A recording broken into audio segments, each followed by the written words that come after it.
கீற்று சலசலவென்று செய்து வரும் காற்றே, தென்னையின் கீற்று சலசலவென்று செய்து வரும் காற்றே, உன்னை குதிரை கொண்டு ஏறித்திரியும் ஓர் உள்ளம் கொண்டு விட்டோம். சின்ன குழந்தையின் மெல்லொலி கொண்டு இங்கு சேர்த்திருந்த காற்றே, மின்னல் விளக்கிற்கு வானகம் கொட்டும் வெட்டொலியன் பிறந்தாய். முன்றிலில் ஓடும் வண்டியை போல் அன்று, முன்றிலில் ஓடும் வண்டியை போல் அன்று, மூன்றுலகும் சூழ்ந்தே நன்கு திரியும் விமானத்தை போல் ஒரு நல்ல மனம் படைத்தோம். நிறைந்த அவைக்கு தலை தாழ்ந்த பணிவான வணக்கம்.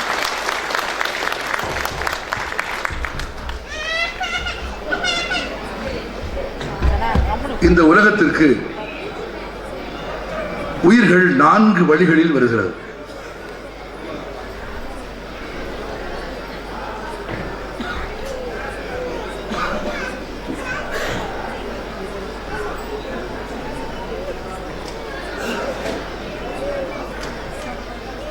பேசலாமா? இந்த உலகத்திற்கு உயிர்கள் 4 வழிகளில் வருகிறது, அல்லது உயிர் இந்த உலகத்திற்கு வரும் பாதைகள் 4. ரொம்ப நுட்பமான, ரொம்ப ஆழமான ஒரு செய்தியோடு இந்த உரையை நான் துவக்குகிறேன். இப்படி ஒரு உரையை தமிழ்நாட்டில் எங்கே பேச வேண்டும் என்று தேர்வு செய்வதற்கு வீட்டில் அமர்ந்து மணிக்கணக்காக தயாரித்தால் பேசிவிடலாம் என்று நம்பிக்கை தருகிற ஒரு அரங்கமாக பெரம்பலூர் புத்தக அரங்கு இருக்கிறது. மக்கள் தொகையில் குறைவானது என்பதால் மட்டும் அல்ல, இந்த 6 ஆண்டுகளில் தமிழ்நாட்டில் நடக்கும் புத்தக திருவிழாக்களில் தலைசிறந்த புத்தக திருவிழாக்களில் ஒன்றாக பெரம்பலூர் மாறியிருக்கிறது. நண்பர்களே, காற்றில் ஒரு குணம் உண்டு. அது சாக்கடையை கடந்து போகிற போது காற்று துர்நாற்றம் அடிக்கும். சாக்கடையை கடந்து போகிற போது காற்று துர்நாற்றம் அடிக்கும். அதே காற்று பூக்கடையை கடந்து போகிற போது நறுமணம் வீசும். காற்றில் எதுவும் ஒட்டாது. நறுமணமோ துர்நாற்றமோ காற்றில் ஒட்டாது. பூக்கடையை கடந்து போனால் காற்று நறுமணத்தை கொண்டு போகிறது, சாக்கடையை கடந்து போனால் துர்நாற்றத்தை கொண்டு போகிறது. எதை கடந்து போகிறோமோ, எதனோடு கடந்து போகிறோமோ அந்த மனம் கூடவே வரும். புத்தகங்களோடு பயணிக்கிறவர் புத்தகங்களை பற்றி நான் ஒன்று சொல்ல வேண்டும். நான் எந்த புத்தகத்தை வாங்கினாலும் காசு கொடுத்தா வாங்குவேன். அது ரொம்ப முக்கியம். ஏனென்றால் அது எவ்வளவு பெரிய வலி என்று எனக்கு தெரியும். எழுதி பிழைப்பது, எழுதி வாழ்வது. நீங்கள் கேரளாவிற்கு போனால் ஒரு எழுத்தாளனுக்கு மலையாளிகள் தருகிற மரியாதையை வியக்க வைக்கும். என் நாவல் ஒன்றை எழுதுவதற்காக 10 நாட்கள் கேரளாவில் போய் தனிமையான ஒரு கிராமத்தில், ஆழ்நடமாட்டம் இல்லாத ஒரு கிராமத்தில் இருந்த ஒரு விடுதியிலே போய் 10 நாள் தங்கி எழுதி கொண்டிருந்தேன். அண்மையில் நடந்தது. அந்த ஊரில் செல்போன் வேலை செய்யாது. அதை விட சிறந்த ஊர் உலகத்தில் கிடையாது. யார் கூப்பிட்டாலும் நாட்டு சந்தோஷமாக இருந்தது. 10 நாட்கள் எழுதி கொண்டிருந்தேன். நான் அவரை என்னோட அந்த விடுதியினுடைய மேலாளர் நான் என்ன செய்கிறேன் என்று கேட்டார். நான் திரைப்படம் சம்பந்தப்பட்டவன் என்று அறிமுகப்படுத்திக் கொள்ளவில்லை. நான் பெரும்பாலும் அந்த அறிமுகத்தை விரும்புவதில்லை.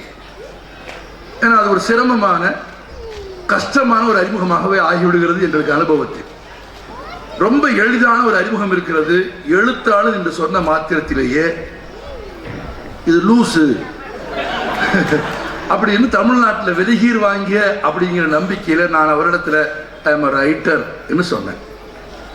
2வது நாள் நான் அவர்கிட்ட ஐ எம் ரைட்டர்னு சொல்லிட்டேன். அடுத்த 8 நாட்களும் அவர் எனக்கு தந்த மரியாதையை வார்த்தைகளில் எழுதிவிடவே முடியாது. அந்த ஹோட்டலுக்கு யார் வந்தாலும் கூட்டிட்டு வந்துடுவார். ஆமா, சாரு ரைட்டராம், சாரு மெட்ராஸ் வந்திருக்கு, sir for writing purpose has come to our place. என்னமோ நான் ஹஜ் யாத்திரைக்கு வந்தது மாதிரியும், ஏதோ காசி யாத்திரைக்கு வந்தது மாதிரி இந்த விடுதிக்கு வந்தவங்க எல்லார்ட்டையும் கூட்டிட்டு வந்து என்னை அறிமுகப்படுத்தி, என்னை கௌரவப்படுத்தி, ஒவ்வொரு வேளையும் என்னை கவனிச்சு, ஒரு கட்டத்துக்கு பிறகு ஏண்டா எழுத்தாளர்னு சொன்னோம் அப்படின்னு சங்கடப்படுற அளவுக்கு அன்பு செலுத்தி 10 நாள் கழிச்சு விடுதியை கால் காலி செய்கிற போது அந்த மேலாளர் சொன்னார், உங்களிடமிருந்து பணம் வாங்கி கொள்ளக்கூடாது என்று எங்கள் முதலாளி சொல்லிவிட்டார். என்னன்னா இல்லையா இப்படி சொல்றீங்க, இப்படி தெரிஞ்சிருந்தா 1 மாசம் தங்கியிருப்பேன் அப்படின்னு. இல்ல, உங்களை பற்றி விசாரித்து தெரிந்து கொண்டு உங்களிடம் பணம் வாங்க வேண்டாம் என்று சொல்லிவிட்டார். இது இங்கிருந்து ஒரு 300 மைல் தூரத்தில் ஒரு இனத்தின் மக்கள் அவர்கள் மொழியை இலக்கியத்தை கொண்டாடுகிற ஒரு சமூக சூழல்.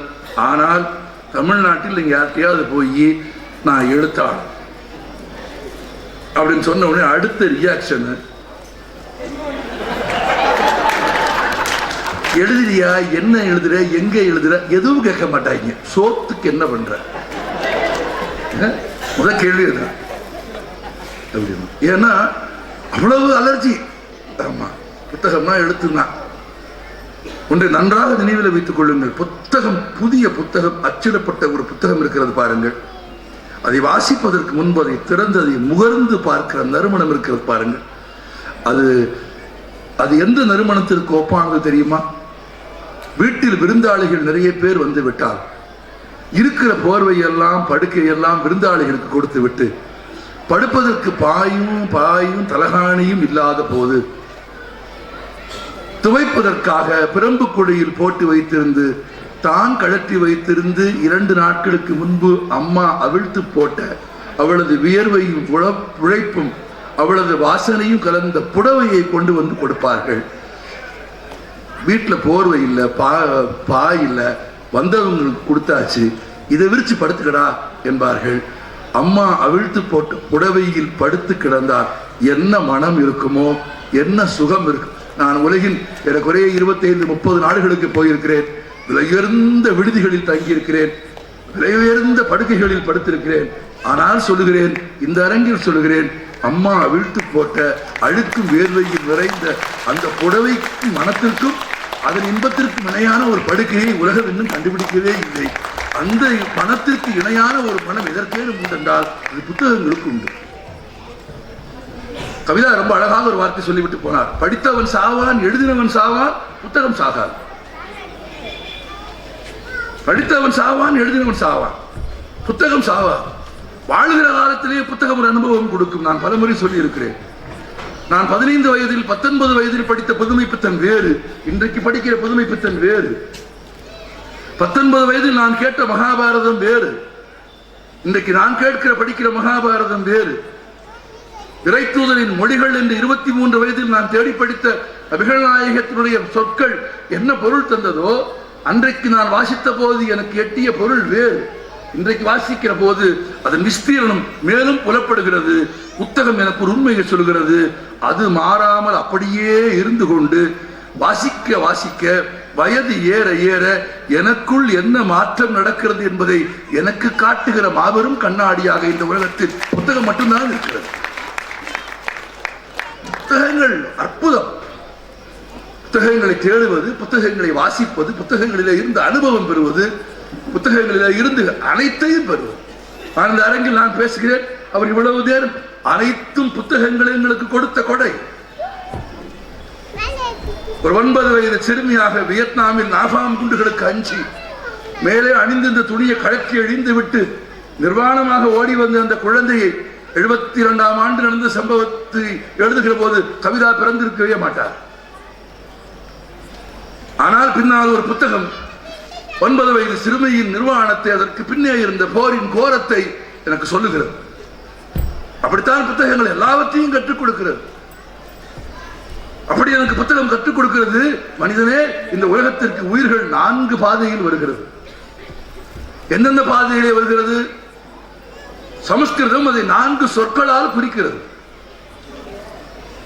தமிழ் மீது காதல் கொண்டவர்கள் சமஸ்கிருதம் பேசலாமா என்று சில பேர் கேட்பார்கள். நான் இந்த அரங்கில் சொல்ல விரும்புகிறேன், தாய்மொழியை நேசிக்கிறவன், காதலிக்கிறவன் வேறு எந்த மொழியை மீதும் பகைமை உணர்ச்சி கொள்ள மாட்டான். பிறமொழி பகைமை உள்ளவன், பிறமொழிகளை தூஷிக்கிறவன், பிறமொழிகளை நிராகரிக்கிறவன் தாய்மொழியை நேசிப்பதற்கு தகுதி இல்லாதவன்.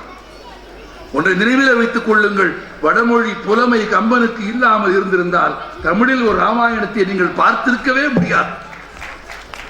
ஒரு ஜாரே ஜஹான் சே அச்சா அம்முஸ்கே புல்புல் கே ஹே குலிஸ்தான் ஹமாரா என்று ஒரு மகாகவி இக்பால் எழுதியதை அந்த மொழியிலேயே படிக்காமல் பாருக்குள்ளே நல்ல நாடு எங்கள் பாரத நாடு என்று பாரதியால் எழுதியிருக்கவே முடியாது. மொழிகள் அறிவது, மொழிகளை தெரிவது, ஒன்றுக்கு மேற்பட்ட மொழி தெரிந்திருப்பது, வாழ்கிற காலத்திலேயே ஒன்றுக்கு மேற்பட்ட ஒரு வாழ்க்கையை வாழ்வு, அப்படி ஒரு வாழ்க்கையை வாசிப்பும் மொழியும் கொடுக்கும். சமஸ்கிருதம் 4 வழிகளில் சொல்கிறது. ஒன்று ஜடாயுஜம் என்கிறது. ஜடாயுஜம் என்றால் என்ன? இந்த உலகத்திலே இருக்கிற எல்லா உயிர்களும் ஒரு பாதுகாக்கப்பட்ட பையிலே இருந்து உலகத்திற்கு வருகிறது. அது 20 நாட்களோ 21 நாட்களோ 9 மாதங்களோ ஒரு பையில், ஒரு பாதுகாக்கப்பட்ட அறையிலே இருந்து இந்த உலகத்திற்கு வருகிற உயிர்கள், எளிமையாக சொன்னால் கருப்பையிலே இருந்து, ஒரு தாயின் கருப்பையிலே இருந்து நேரடியாக கருப்பையிலேயே உருவம் கொண்டு கை கால் கண்கள் முளைத்து இந்த பூமிக்கு வருவது உயிர் உலகத்திற்கு வருகிற ஒரு பாதை. இரண்டாவது பாதை சம்ஸ்கிருதம் சொல்லுகிறது அண்டஜம் என்கிறது. அண்டம் என்றால் கோளம் என்று பொருள், அண்டம் என்றால் உருண்டையானது என்று பொருள். தமிழர்கள் எவ்வளவு உயர்ந்தவர்கள் என்பதற்கு உதாரணம் சொல்லுகிறேன். பூமி உருண்டையானது என்று ஐரோப்பா கண்டுபிடிப்பதற்கு முன்பாகவே அண்டம் என்கிற சொல்லால் உலகை பாடிய பெருமை அவ்வைக்கு உண்டு என்பதை நீங்கள் மறந்துவிடக்கூடாது. பூமி தட்டையானதா உருண்டையானதா என்று கலீலியோ சொல்லுவதற்கு முன்பு அறியாமல் இருந்த மேற்குலகம், கலீலியோ சொன்னபோது ஒப்புக்கொள்ளாத மேற்குலகம் இருந்த காலத்தில் அதற்கு 100 ஆண்டுகளுக்கு முன்பே உலகை அண்டம் என்று பாடிய பெருமைக்குரியவள் அவ்வை, தமிழ் மூதாட்டி அவ்வை. இரண்டாவது வழியாக உயிர் வருகிற பாதை அண்டஜம். அண்டஜம் என்பது முட்டை, கோளம். ஒரு தாயின் வயிற்றிலே இருந்து வருகிற போதே உருவம் பெறாமல், புரிகிறதா?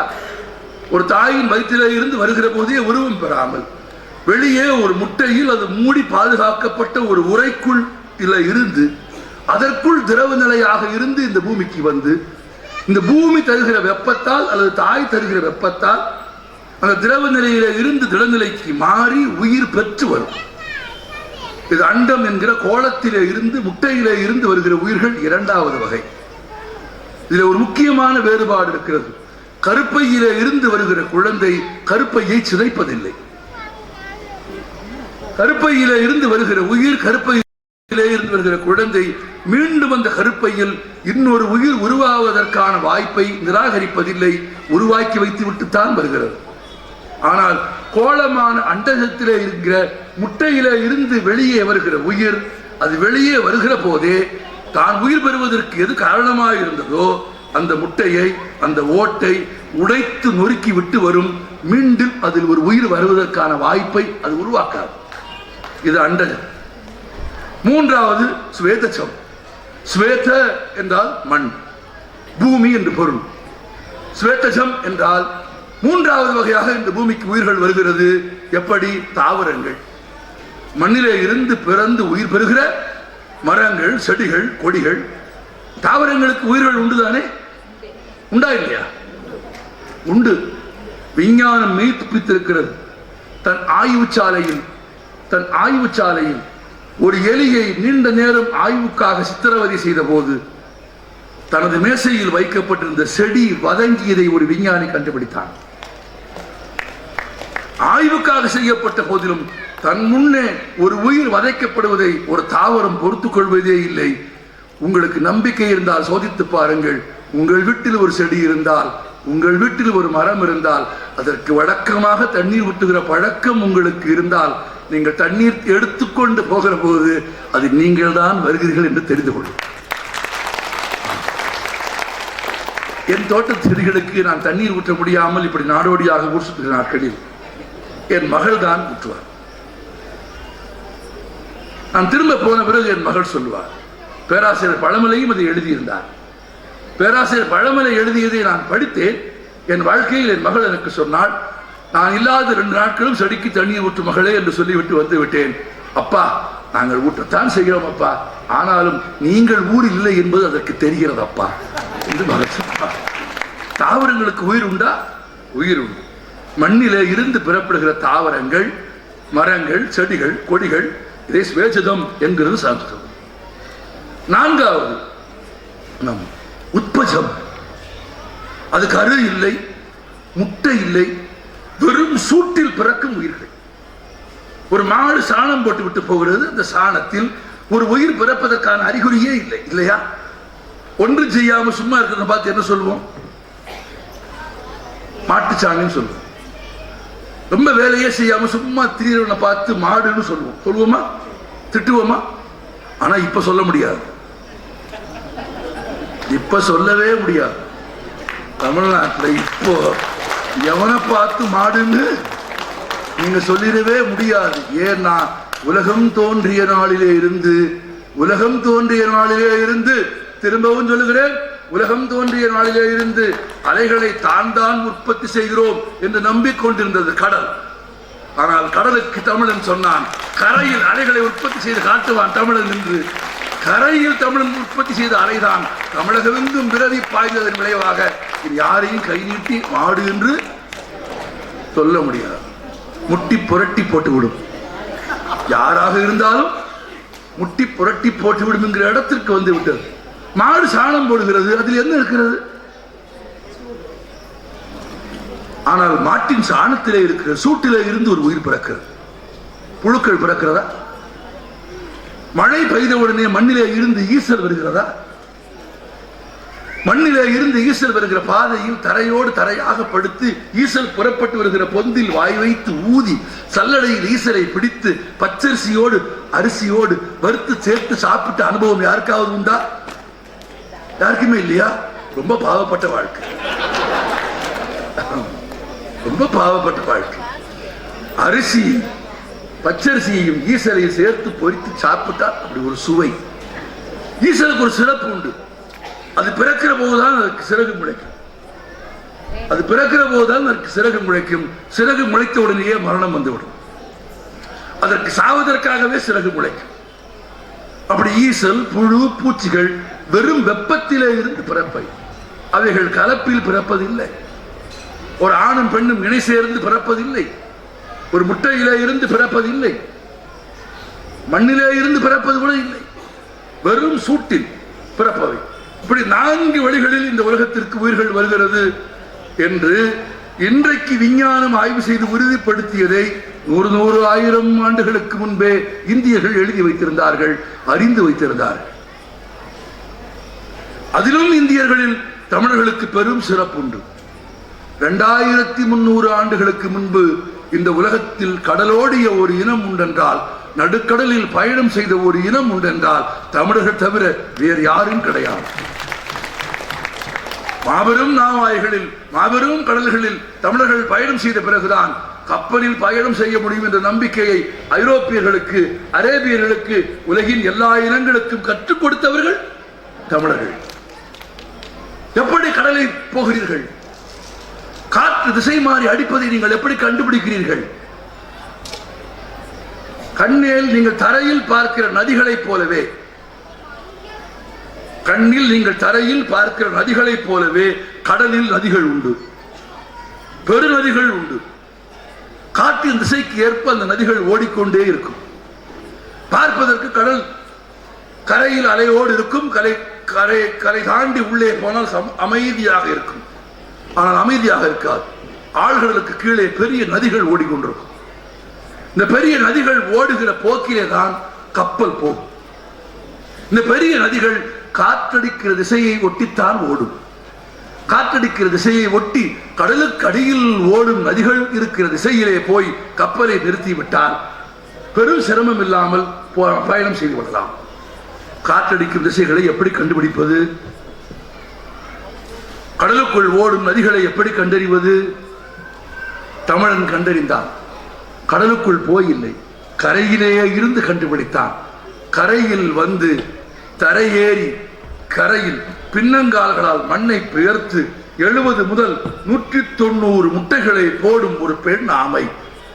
முட்டைகளை போட்டுவிட்டு திரும்ப மண்ணால் முட்டைகளை மூடி சூரிய வெளிச்சத்தில் உயிர் பெறுவதற்கான எல்லா வேலையையும் செய்துவிட்டு இட்ட முட்டைகளை பத்திரப்படுத்தி விட்டு கடலுக்கு போய், நன்றாக நினைவில் வைத்துக் கொள்ளுங்கள், ஏப்ரல், மே, ஜூன் மாதங்களிலே தான் ஆமைகள் கரையேறி முட்டையிடும். ஏனென்றால் மழை இல்லாமல் வெயில் அடிக்கிற காலத்திலே முட்டையிட்டால் தான் சூரிய ஒளி மண்ணில் பட்டு சூடு மண்ணில் ஏறி தன் குஞ்சு உயிர் பெறும் என்று. முட்டையிட்டு விட்டு மண்ணை மூடிவிட்டு கடலுக்கு போகிற ஆமைகள் உடனேயே கடலில் இறங்கி விடாது. அலைகள் இருக்கிற பக்கத்திலேயே அமர்ந்து நீரோட்டத்தை கவனித்துக் கொண்டே இருக்கும். காற்று மாறி நீரோட்டம் மாறுகிற திசையை அறிந்து கொண்டு நீரோட்டம் இருக்கிற திசைக்குள்ளே போய் ஆமை சேர்ந்து கொள்ளும். சிரமம் இல்லாமல் நீரோட்டம் தான் விரும்பிய இடத்தை நோக்கி ஆமையை அழைத்துக் கொண்டு போகும். ஒரு பெண் கடல் ஆமை, வளர்ந்த கடல் ஆமை 1400 கடல் மைல் பயணம் செய்யும். 1400 கடல் மைல் பயணம் செய்து தனக்கு தேவையான உணவை எல்லாம் பெற்றுக்கொண்டு இந்த இடைப்பட்ட காலத்தில் ஒரு துணை கிடைத்து, ஒரு காதல் கிடைத்து, ஒரு அன்பு ஏற்பட்டு சினை உருவாகி முட்டையிடுகிற காலம் வந்து விட்டால் ஆமைகளுக்கு ஒரு அழகான குணம் உண்டு. தான் எந்த மண்ணில் பிறந்தோமோ அந்த மண்ணுக்கு தாய் வீட்டுக்கு போய் பெண் குழந்தை பெறுகிற நம் பெண்களைப் போல, தாய் வீட்டு போய் பெறுகிற குழந்தை பெறுகிற பெண்கள் மாதிரி தான் எந்த மண்ணில் பிறந்தோமோ அந்த மண்ணுக்கு திரும்ப வரும். அது திரும்ப வருவதையும் அது போவதையும் அது பயணம் செய்வதையும் தமிழர்கள் கண்காணித்து காற்றின் ஓட்டத்தை, கடலுக்குள்ளே இருக்கும் நீரின் ஓட்டத்தை ஆமைகளை பார்த்து கண்டுகொண்டார்கள். தமிழ் இசைகள்னு ஒரு பாடம் இருக்கு. அந்த பாடத்தில் எழுதியிருக்கும் நம்ம 4வது 5வது பையங்களுக்கு. காலையில் எழுந்ததும் சூரியன் நிற்கும் திசையை பார், அது கிழக்கு. பின்புறம் இருப்பது மேற்கு. 2 கைகளையும் நீட்டு. வலதுபுறம் இருப்பது தெற்கு, இடதுபுறம் இருப்பது வடக்கு. இதுதான் பாடம். பையன் எழுந்திரிச்சு வாத்தியார்ட்ட கேட்டான். ரைட் சார், கரெக்ட் சார், ஒரு சந்தேகம் சார் அப்படின்னு. நைட்ல எப்படி சார் தசை கண்டுபிடிக்கிறது அப்படின்னு கேட்டான். வாத்தியார் என்ன சொல்லியிருப்பார் சொல்லுங்க? சிலபஸ்ல இல்லாத கேள்வியெல்லாம் கேட்க கூடாது. உட்கார், இந்த கேள்விக்கு என்னால உனக்கு பதில் சொல்லவே முடியாது. ஏன்னா இந்த கேள்விக்கான விடையை எங்க வாத்தியார் எனக்கு சொல்லிக் கொடுக்கல. எனக்கு சொல்லிக் கொடுக்காத ஒன்று அவனுக்கு சொல்லித்தர முடியாது. உட்காருன்றாங்க. இன்றைக்கு வரைக்கும் அந்த குழந்தை கேட்ட கேள்விக்கு நமக்கு விடை இல்லை தான். இரவில் தானே திசை கண்டுபிடிக்க வேண்டும். இரவில் கண்டுபிடிக்க வழி இல்லை. ஆனால் இரவானாலும் பகலானாலும் நடுக்கடலில் திசை கண்டுபிடிப்பதற்கு கிமு 300 தான் திசை காட்டும் கருவி கண்டுபிடிக்கப்படுகிறது. ஒரு காந்த முள்ளை கொண்டு போய் உலகத்தின் எந்த இடத்தில் வைத்தாலும் அது வடக்கு தெற்காக நின்று கொள்ளும் என்பதை கண்டறிந்து அதன் மூலமாக ஒரு திசை காட்டும் கருவியை கிமு 300 கிறிஸ்து பிறப்பதற்கு 300 ஆண்டுகளுக்கு முன்பு சீனர்கள் கண்டுபிடிக்கிறார்கள். தாங்கள் கண்டுபிடித்ததை சீனர்கள் எளிதாக யாருக்கும் சொல்லிவிட மாட்டார்கள். எனவே கண்டுபிடிக்கப்பட்டது புழக்கத்துக்கு வருவதற்கு 1000 ஆண்டுகளுக்கு முன்பே நடுக்கடலில் திசை அறியும் விஞ்ஞானத்தை தமிழன் கற்று வைத்திருந்தான். எப்படி தெரிந்து வைத்துக் கொண்டான் என்று கேட்கிறீர்களா? தமிழன் இயற்கையை நேசித்தவன், விலங்குகளை நேசித்தவன், உயிர்களை நேசித்தவன், உயிர்களை அவதானித்தவன். ஒரு விலங்கு இருக்கிறது, நீங்கள் நிறைய பேர் பார்த்திருக்க மாட்டீர்கள். தேவாங்குன்னு அதற்கு பேர் தெரியுமா? தெரியும். ஆமா, மகா சோம்பேறி. ஆமா, நம்ம ஊர்ல ரொம்ப எவ்வளவு தின்னாலும் உடம்புல சதை போடாம இருக்கிறவன, அப்படியே உட்கார்ந்துட்டு இருக்கிறவன் சொல்றதுக்கு தேவாங்க மாதிரி அப்படின்னு திட்டுவான். நான் இந்த அரங்கத்திலே கூடியிருக்கிற எல்லோருக்கும் சொல்கிறேன், மனிதர்களை திட்ட வேண்டும் என்று விரும்பினால் விலங்குகளின் பெயர்களை சொல்லி திட்டி விலங்குகளை அவமானப்படுத்தாதீர்கள். ஆமா, தேவைப்பட்டால் உங்களுக்கு தெரிந்த கீழ்த்தரமான மனிதர்களின் பெயர்களை சொல்லி போடா அப்படின்னு ஒரு பேரை போட்டுக்கங்க.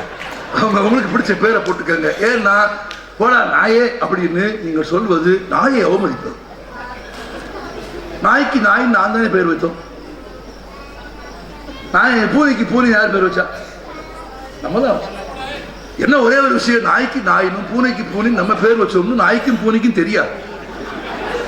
அவ்வளவுதான் விஷயம், ரகசியமே. ஒருவேளை நாம் விலங்குகளுக்கு பெயர் வைப்பது மாதிரி நமக்கு பெயர் வைக்கும் உரிமையை விலங்குகளுக்கு கொடுத்தால் விலங்குகள் நமக்கு என்ன பெயர் வைக்கும் யோசிச்சு பாருங்க. ரொம்ப மோசமாக இருக்கும். ஏன்னா அவ்வளவு நல்ல பெயர் வைக்கிற அளவு கௌரவமான வாழ்க்கையை நாம் வாழவில்லை தானே. வாழவில்லை தான். எவ்வளவு உயர்வுகள் இருந்தாலும், எவ்வளவு சிறப்பு இருந்தாலும், எவ்வளவு பண்பாடு இருந்தாலும், எவ்வளவு நாகரிகம் இருந்தாலும் போற்றத்தக்க ஒரு வாழ்க்கையை தமிழன் இன்னும் வாழவில்லை. அவன் இன்னும் வாழ வேண்டி இருக்கிறது. ஏன் வாழவில்லை? அவன் வாசிப்பிலே பின்தங்கி இருக்கிறான். அவன் உலகத்தை அறிந்து கொள்வதிலே பின்தங்கி இருக்கிறான். பசி என்றால் என்னவென்று அவனுக்கு தெரியவில்லை.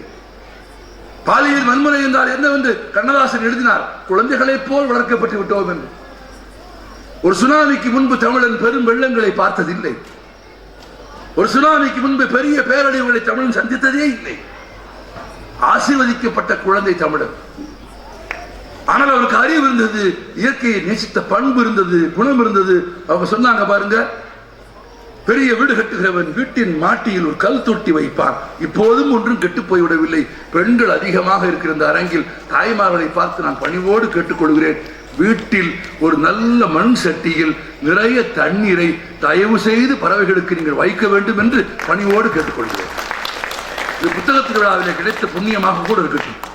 ஆமா, ஐயோ நீங்கள் ஒரு முறை, ரொம்ப முக்கியம், அப்படி தண்ணீர் வைக்கிற போது அது கவிழ்ந்து விடாத பாத்திரமாக இருக்க வேண்டும். அப்படின்னு கொண்டு பிளாஸ்டிக் கப்பில் வச்சிடக்கூடாது. நீங்க பிளாஸ்டிக் கப்பில் வச்சு அது வந்து உட்கார்ந்தது விழுந்துச்சுன்னு வச்சுக்கோங்க, உங்க வீட்டு பக்கமே அது வராது. அது நம்பாது உங்களை.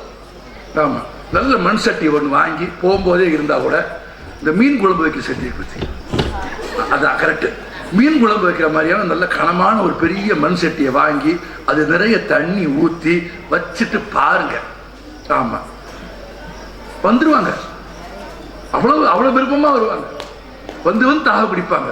கொஞ்சம் பெரிய சட்டியா வச்சுட்டீங்கன்னா அதுலயே குளிச்சுட்டு போயிடுவாங்க. தலையை விட்டு குளிச்சு போயிடும். யாரு நமக்கு தாகம்னா தேடி தேடி குடிக்கிறோம். அந்த உயிர்களுக்கு யார் கொடுப்பது? உயிர்களை பார்த்தவர்கள், உயிர்களை கவனித்தவர்கள், உயிர்களை அவதானித்தவர்கள். சிட்டுக்குருவியை பார்க்கிறீங்களா யாராவது? இப்ப பார்க்கவே முடியல. வேற விஷயம். இருந்தவ பார்த்தீங்களா? மகாகவி பாரதியார் பார்ப்பார். ஆமா, அழகா எழுதிப்பார். அதான் எழுத்து. அவங்க சொன்னாங்கல்ல, ஒன்றை எழுதுவதற்கு ஒரு எழுத்தாளன் என்ன செய்கிறான், அந்த எழுத்தில் அவன் குருதி ஒரு துளியேனும் கலந்திருக்கும் என்று அவர் சொன்னார். ஒரு சின்ன திருத்தம். அவன் எழுத்தில் அவன் குருதி ஒரு துளியேனும் கலந்திருக்கும் என்பதுக்கு ஒரு திருத்தம். அவன் எழுத்து குருதியிலே இருந்துதான் பிறக்கிறது. அவன் குருதியிலாலே தான், கண்ணீராலே தான் எழுதுகிறான். கண்ணீரால், குருதியால் எழுதப்பட்ட எழுத்துக்களை வாசித்து விட்டு படபடத்து இரவெல்லாம் உறங்காமல் நான் துடித்திருக்கிறேன். ஒரு உதாரணம் சொல்கிறேன், முடிந்தால் கடந்து போகுங்கள். ஒரு உதாரணம், அந்த நாட்டுக்குள் ராணுவம் வருகிறது. தமிழர் வாழ்ந்த பகுதியில் சிங்கள ராணுவம் வந்தது போல, வியட்நாமிற்குள் அமெரிக்க படைகள் போனது போல, சிரியாவில் ராணுவம் போனது போல அந்த நாட்டுக்குள் ராணுவம் வந்தது. நிலவரைக்குள் பதுங்கி இருந்த அந்த பெண்களை அந்நிய ராணுவம் கையகப்படுத்திக் கொண்டது. நீங்கள் சொன்னது உண்மை கவிதா. ஒவ்வொரு அந்நிய படையெடுப்பின் போதும் அந்நியர்கள் முதலில் கொடுத்துவது புத்தகங்களைத்தான். நீங்கள் ரோமாபுரியின் அலெக்சாண்ட்ரியா பல்கலைக்கழகத்திற்கு போக வேண்டாம். இந்தியாவில் நாலந்தா பல்கலைக்கழகம் 4 முறை தீ வைத்து கொளுத்தப்பட்டிருக்கிறது. ஏனெனில் புத்தகங்களை தீ வைத்து கொளுத்தி விட்டால் அந்த தலைமுறைக்கு வாசிக்க ஒன்றும் கிடைக்காது. வாசிக்க ஒன்றும் கிடைக்காத தலைமுறையை ஆளுவது எளிதானது. அவன் அடிமையாக இருப்ப சம்மதிப்பான். எவன் அடிமையாக இருக்க சம்மதிக்க மாட்டான். எவன் வாசிக்கிறானோ, எவன் வாசிப்பை நேசிக்கிறானோ அவன் அடிமையாக இருக்க சம்மதிக்க மாட்டான். அதான் நிமிர்ந்த நன்னடை, நேர்கொண்ட பார்வை, நிலத்தில் யாருக்கும் அஞ்சாத ஞான செருக்கு, எழுத்திய குருதி எங்கே இருக்கிறது? அந்நிய ராணுவம் அந்த ஒரு சிறிய நிலவரைக்குள் 5 பெண்களை வைத்திருக்கிறது. பகலெல்லாம் அந்த படையணிக்கு வேலை வேறு, அந்நிய ராணுவத்தோடு சண்டையிடுவது. இரவெல்லாம் அவர்களுக்கு என்ன வேலை? அந்த நிலவரைக்குள் வரிசை வரிசையாக ஆண்கள் வருவார்கள். அங்கே இருந்து 5 பெண்களையும் ஒரே நாளில் எத்தனை பேர் வருவார்கள் என்று எனக்கு தெரியாது. அவர்களுக்கு தெரியாது. பெண் எழுதுகிறாள், அவள் துயரத்தோடு எழுதுகிறாள். பின்னாளில் ஒருவர் எழுதினார், அவள் 24 முறை பாலியல் வன்கொடுமைக்கு உள்ளாக்கப்பட்டாள் என்று எழுதிய போது அந்த பெண் திரும்ப கேட்டாள், இதை எவன் பக்கத்தில் அமர்ந்து எண்ணியது என்று கேட்டாள். இந்த கேள்விக்கு பதில் சொல்ல முடியுமாங்களா? அவள் 24 முறை பாலியல் பலாத்காரத்துக்கு உட்படுத்தப்பட்டாள் என்று எழுதியதை அந்த 5 பெண்களில் ஒருவராக இருந்தவளே எழுதினாள். இதை எவன் நாம் பக்கத்தில் அமர்ந்து எண்ணியது? எண்ண முடியாத எண்ணிக்கையில் அன்றாடம் படை வீரர்கள் உள்ளே வருவார்கள். வதை முகாமில் அகப்பட்டு தப்பி பிழைத்து இன்றைக்கு தமிழ்நாட்டில் சென்னையில் வாழும் ஒரு பெண்ணை நான் சந்தித்திருக்கிறேன். அவர் எழுதியதில்லை, ஆனால் அவரோடு பேசியிருக்கிறேன். மறுப்பு தெரிவித்தால் மிருகத்தனமாக அடிப்பான். அடியையும் வாங்கிக் கொண்டு பாலியல் வன்முறையையும் ஏற்றுக்கொள்வதற்கு பதிலாக அவர் குனிந்து கொண்டு சொல்லவில்லை, என் முகம் பார்த்து என் கண்களை பார்த்து சொன்னார், பூட்ஸ் கால் சத்தம் கேட்கிற போதே நான் நிர்வாணமாக துவங்கி விடுவேன் என்று சொன்னார்.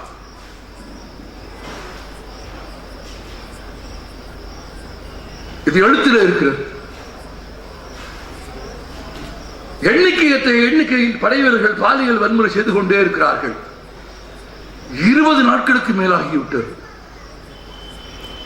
ஒரு 35 வயதான கணவனை இழந்த ஒரு விதவை, மிக மோசமாக பாதிக்கப்பட்டவள், தன்னை விட வயதில் குறைந்த அந்த பெண்ணிடத்தில் அந்தரங்கமான ரகசியமான குரலில் அந்த இரவில் கேட்கிறாள், அனோனா அனோனா, அக்கா சொல்லுங்க அனோனா. எத்தனை பேர் எத்தனை முறை என்று தெரியாமல் இது நிகழ்ந்து கொண்டே இருக்கிறது அனோனா.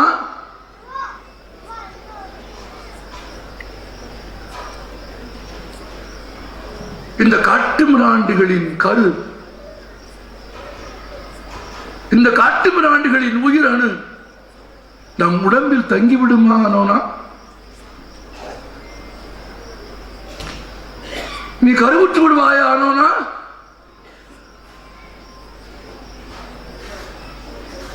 எண்ணிக்கையற்ற முறையில் எண்ணற்றவர்களால் பாலியல் பலாத்காரத்துக்கு உட்படுத்தப்பட்ட அந்த இளம் பெண் அந்த விதவை இடத்தில் மெல்லிய குரலில் சொன்னார், அஞ்சாதே அக்கா, அஞ்சாதே. நிறைய பேர் நடந்து போகும் பாதையில் புற்கள் முளைக்காது.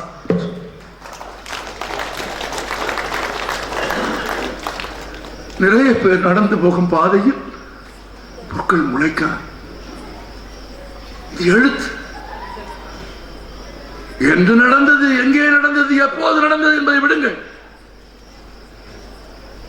அது வாசிக்கிற போது அது நமக்கு நடந்தது. என்றேனும் ஒரு நாள் நம் குடும்பத்தில் யாருக்கேனும் நடந்துவிடக் கூடியது. புத்தகம் சொல்லுகிற பேருண்மை அதுதான். எனக்கு நடந்தது என்று துயருறுவது எழுத்தாளரின் வேலை இல்லை. நான் அழிந்தேன், நான் பாலியல் பலாத்காரத்துக்கு உட்படுத்தப்பட்டேன், பல பேர் நடந்து போன பாதையில் புல் முளைக்காது என்று சொன்னது தன் துயரத்தை பரிமாறிக்கொள்வதற்காக அல்ல. மனிதர்களே, நான் பட்ட துயரத்தை நீங்கள் படாமல் இருப்பதற்கான வாழ்க்கையை நீங்கள் உருவாக்கிக் கொள்ள வேண்டும் என்பதற்காக குருதியில் தோய்த்து எழுதப்பட்டவைகளே புத்தகங்கள். நான் இப்படி 100 புத்தகம் சொல்வேன், 100 காட்சிகள் சொல்வேன். அந்த தண்டனை முகாமில், சிறை முகாமில் கைதிகளுக்கு ரொட்டி கொடுப்பார்கள். ஒரு ரொட்டி உண்டு பிழைத்திருந்தால் சந்தோஷம், இறந்து போனால் கவலை இல்லை. ஒரு ரொட்டிக்கு மேல் இன்னொரு ரொட்டி சாப்பிடக்கூடாது. ஒரு ரொட்டி தான், எல்லோருக்கும் ஒரு ரொட்டி. ஒன்றுக்கு மேல் கேட்டால் தண்டனை. கொடுத்த ரொட்டியை சாப்பிடாவிட்டால் தண்டனை. ஒரு 14 வயது சிறுவனுக்கு அன்றைக்கு காய்ச்சல். அதிகாரத்திற்கு எதிராக, ஆணவத்திற்கு எதிராக, போருக்கு எதிராக, மதங்களின் பெயரால், ஜாதிகளின் பெயரால் நடக்கும் கலவரங்களுக்கு எதிராக கலைஞன் ஏன் நிற்கிறான்? ஒரு சமூகம் நிற்க வேண்டும் என்று அவன் விரும்புகிறான். அறிவென்னும் ஆயுதத்தை ஒரு சமூகம் ஏந்த வேண்டும். துப்பாக்கிகளை அல்ல, அறிவாளர்களை அல்ல, அறிவென்னும் ஒரு ஆயுதத்தை சமூகம் ஏந்த வேண்டும் என்று ஒரு கலைஞன் விரும்புகிறான்.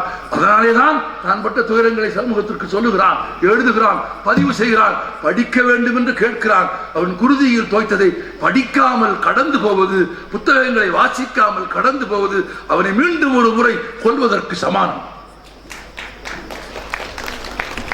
தன் துயரங்களை எழுதிய பெண்ணின் வாழ்க்கையை படிக்காமல் கடந்து போவது அந்த பெண்ணை இன்னும் ஒரு முறை வன்கொடுமைக்கு உள்ளாவதற்கு ஒப்பான். இதில் படிக்காத ஊர்களுக்கு நான் சொல்லுகிறேன், படிக்க வேண்டும் என்பதற்காக சொல்கிறேன். 14 வயது பையனுக்கு காய்ச்சல், ரொட்டியை சாப்பிடவில்லை குழந்தை. குற்றமா? குற்றமா சொல்லுங்கள். ஆனால் அந்த நிர்வாகத்திற்கு குற்றம், அந்த சிறை அதிகாரிக்கு குற்றம். அவன் சாப்பிடாமல் வைத்திருந்ததை, தனக்கு காய்ச்சல் என்பதால் சாப்பிடாத அந்த ரொட்டியை தன் பக்கத்தில் இருந்த இன்னொரு மனிதனுக்கு கொடுக்கிறான். அதிகாரி அதை பார்க்கிறான். நீ ஏன் சாப்பிடவில்லை? எனக்கு உடல்நலம் இல்லை, நான் சாப்பிடவில்லை. நீ ஏன் வாங்கினாய்? அவன் சாப்பிட முடியவில்லை என்று கொடுத்தான். கொடுத்த ரொட்டியை சாப்பிடாதது உன் குற்றம். ஒன்றுக்கு மேற்பட்ட ரொட்டி வைத்திருந்தது உன் குற்றம். உங்கள் இருவரையும் நாங்கள் தண்டிக்கிறோம். என்ன தண்டனை? என்னவாக இருக்கு உச்சபட்சம்? உங்களால் கற்பனையே செய்ய முடியாது. அந்த இருவரையும் அன்று மாலை 5 மணிக்கு தூக்கிலிடுவது என்று முடிவு. அந்த சிறைச்சாலையின் பொது வளாக மேடையில் ஒரு தூக்கு மேடை தயாராக இருக்கிறது. இருவரும் தூக்கு மேடைக்கு அழைத்து விடப்படுகிறார்கள். அந்த சிறையில் இருக்கிற மற்ற எல்லா கைதிகளும் சுற்றி நின்று அதை பார்க்க வேண்டும். ஏன் பார்க்க வேண்டும்? பார்க்கிறது மனதில் அச்சத்தை உருவாக்குறது. அச்சம்தான், அச்சம்தான் கீழ்மை. அச்சம் கீழ்மக்களின் குணம் என்பார் பாரதியார். அச்சமில்லாத ஒரு சமூகம் உருவாக வேண்டும் என்று நீங்கள் விரும்பினால், எந்த சமூகத்தில் புத்தகங்கள் விற்கிறதோ, எந்த சமூகத்தில் புத்தகங்கள் வாசிக்கப்படுகிறதோ, அந்த சமூகத்திற்கு அச்சம் இருக்காது. எதற்கு அச்சம்? அதிகபட்சம் அச்சம் என்ன? செத்து போவோம் என்பதை தவிர வேறு என்ன அச்சம் இருக்கிறது? ஒன்றும் கிடையாது. செத்து போகாமல் இருக்க போகிறோமா என்ன? மரணத்தை வெல்லும் ஒரு மருத்துவத்தை உலகம் இன்னும் கண்டுபிடிக்கவில்லை மக்களே. மரணத்தை வெல்லும் ஒரு மருத்துவத்தை உலகம் இன்னும் கண்டுபிடிக்கவே இல்லை. ஆஸ்பத்திரிக்கு போய் ரொம்ப முடியாம ஆஸ்பத்திரி சேர்த்து டாக்டர் காப்பாத்துற உடனே உணர்ச்சி பெருக்கில், நன்றி பெருக்கில், டாக்டர் காப்பாத்திட்டீங்க என் உசுரையே என்று சொல்வது நன்றியால் சொல்கிற வார்த்தை தானே தவிர உண்மையில் டாக்டர் உயிரை காப்பாத்தல, நோயின் துன்பத்திலே இருந்து காப்பாற்றினாரே தவிர உயிரை காப்பாற்றுகிற வேலையை இந்த உலகத்தில் யாரும் செய்துவிடவே முடியாது. அது எப்படி பறந்து போகும் தெரியுமா? முட்டையில இருந்து முட்டையை உடைத்துக் கொண்டு ஒரு குஞ்சு பறப்பதை போல இந்த உடம்பில இருந்து உயிர் அப்படி பறந்து போகும். வள்ளுவன் எழுதினான், உடம்பை தனித்துளிய புல் பறந்தற்றே உடம்போடு உயிருடைய உறவு. அவ்வளவுதான். ஒரு முட்டையை உடைச்சு ஒரு பறவை எப்படி பறக்குமோ அப்படிதான் அந்த உடம்புல இருந்து உயிர் போகும் அப்படின்னா அஞ்சுவதற்கு எதுவுமே இல்லை. ஆனால் அச்சத்தை உருவாக்குவதற்காக எல்லோரும் கூடி நிற்கிறார்கள். 2 ரொட்டி வைத்தது 45 வயதுக்காரன் அந்த 14 வயது சிறுவனையும் தூக்கும் இடையில் நிறுத்தி இருக்கிறார்கள். கழுத்தில் கயிறு கட்டி இருவரையும் தொங்க விடுகிறார்கள். அதை பார்த்த ஒருவன் பின்னால் அதை எழுதுகிறான். அவன் ஒரு துடிக்குள் எழுதியிருப்பான். அவன் எழுதுகிறான். என்ன எழுதுகிறான்? 45 வயதுக்காரன் நல்ல எடையோடு இருந்தான். எடை அதிகமாக இருந்தால் உடனே கயிறு இறுகும். எடை அதிகமாக இருந்து உடனே கயிறு இறுகியதால் 4-5 நிமிடங்களுக்குள்ளேயே அவன் உயிர் பிரிந்து விட்டது. கொஞ்ச நேரம் துடித்தான், துடித்துக் கொண்டே இருந்தான். 4-5 நிமிடங்களுக்கு பிறகு அவன் உயிர் நின்று விட்டது. அவன் துடிக்கவில்லை. ஏனெனில் எடை போதுமானதாக இருந்தது அவன் தூக்கில் தொங்குவதற்கு. ஆனால் பக்கத்தில் 14 வயது குழந்தை, மெலிந்த குழந்தை, முகாமில் வதைப்பட்ட குழந்தை, போதுமான எடை இல்லை. போதுமான எடை இல்லாத காரணத்தால் கயிறு இறுகவில்லை, உயிர் பிரியவில்லை. மிக நீண்ட நேரம் மரணத்திற்கும் வாழ்க்கைக்கும் இடையில் அந்த கயிற்றில் அந்த குழந்தை துடித்துக் கொண்டே இருக்கிறது.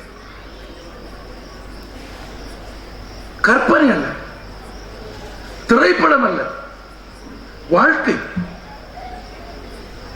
இந்த உலகத்தில், இந்த பிரபஞ்சத்தில் நீங்களும் நானும் வாழுகிற இந்த உலகில் ஒரு மனிதன் இன்னொரு மனிதனுக்கு செய்த அநீதி அவன் எழுதுகிறான். உடனே இறந்து போயிருந்தால் கூட அதை என்னால் கடந்து போயிருக்க முடியும். ஆனால் உயிர் பிரியாமல் பல நிமிடங்கள், அரை மணி நேரத்திற்கு மேலாக கயிற்றில் குழந்தை துடித்துக் கொண்டே இருக்கிறான். அழுது கலங்கியபடி பக்கத்தில் இருந்த ஒரு கைதி என் கைகளை பிடித்துக் கொண்டு என்னிடத்தில் கேட்டான், கடவுள் எங்கே போனார் என்று கேட்டான். கேட்டவன் யார் தெரியுமா?